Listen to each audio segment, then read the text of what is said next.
পানছড়িতে ওয়াদুদ ভূঁইয়া ফাউন্ডেশনের আয়োজনে চট্টগ্রাম থেকে আগত ৫ জন বিশেষজ্ঞ চিকিৎসকের মাধ্যমে ৫ই ফেব্রুয়ারি বৃহস্পতিবার দিনব্যাপী ফ্রি মেডিকেল ক্যাম্প অনুষ্ঠিত হয়েছে। এই ক্যাম্পে উপজেলার বিভিন্ন এলাকা থেকে আগত ১,০০০-এরও বেশি সাধারণ মানুষ ও রোগী বিনামূল্যে চিকিৎসা সেবা গ্রহণ করেন। ফ্রি মেডিকেল ক্যাম্পে একজন ডেন্টাল সার্জন, একজন গাইনি বিশেষজ্ঞ ও ৩ জন মেডিসিন বিশেষজ্ঞ সহ মোট ৫ জন এমবিবিএস চিকিৎসক রোগীদের সেবা প্রদান করেন। প্রত্যন্ত এলাকার সাধারণ মানুষের জন্য এ উদ্যোগ প্রশংসিত হয়েছে বিভিন্ন মহলে।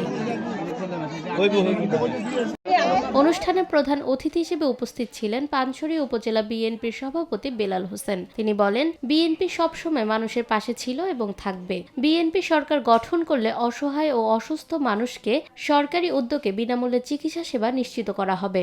বাংলাদেশ জাতীয়তাবাদী দল যদি নির্বাচিত হয়ে জাতীয় সংসদে সংখ্যাগরিষ্ঠ আসন পেয়ে যদি সরকার গঠন করতে পারে, সেই ক্ষেত্রে তারেক রহমানের এই দেশের উন্নয়নের জন্য, দেশের মানুষের উন্নয়নের জন্য শিক্ষা, স্বাস্থ্য থেকে শুরু করে সকল পর্যায়ে উন্নয়নের জন্য ওনার অনেক পরিকল্পনা রয়েছে।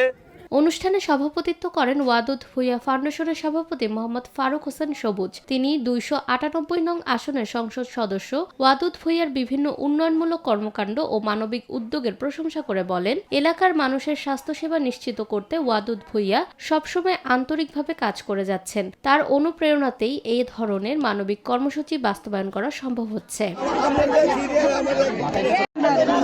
আয়োজকরা জানান, ভবিষ্যতেও এ ধরনের ফ্রি মেডিকেল ক্যাম্প অব্যাহত রাখা হবে, যাতে সুবিধা বঞ্চিত মানুষ সহজেই চিকিৎসা সেবা পেতে পারে। ফ্রি মেডিকেল ক্যাম্পটি স্থানীয় জনগণের মধ্যে ব্যাপক সাড়া ফেলেছে এবং বিএনপির মানবিক ও জনকল্যাণমূলক রাজনীতির একটি বাস্তব উদাহরণ হিসেবে বিবেচিত হচ্ছে।